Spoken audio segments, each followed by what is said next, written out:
Guys, look at this paint. Hey, it's Tim with Shine Your Light Detailing. Oh my gosh, look at this.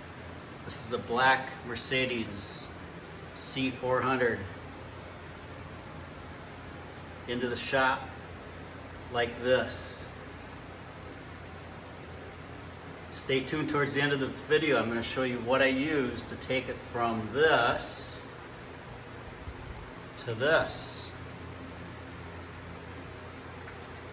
Look at that. Oh my gosh. This whole car is this way. But we can get her looking like this. What did I use?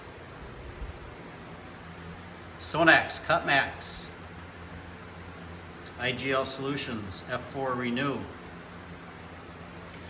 Korean Scratch Buffer, Forcible Pad from Rupes. Take it from that to this.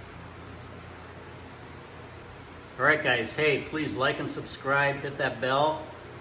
You're going to see a lot of content coming up in the future. Sorry I'm not super video production savvy at the moment, but you're going to see a lot of stuff from that to this. Okay guys, talk with you soon. Tim from Shine Your Light Detailing. Let's get her done.